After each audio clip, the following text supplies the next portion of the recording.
Pondok Pesantren Tahfizul Quran An-Nil Goa menggelar kegiatan outdoor santri, yaitu Al-Muhayyam Al-Arabi atau Arabic Camp.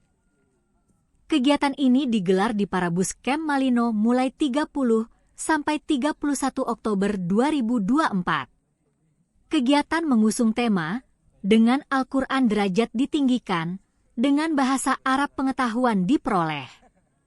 Panitia menyajikan materi-materi menarik serta games yang menyenangkan dan dikemas dengan full berbahasa Arab.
Assalamualaikum warahmatullahi wabarakatuh.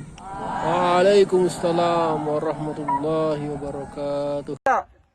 Al-Muhayyam Al-Arabiyah, sukses!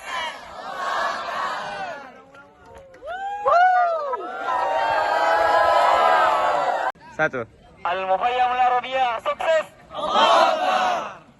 Download Tribun X sekarang, menghadirkan lokal menjadi Indonesia.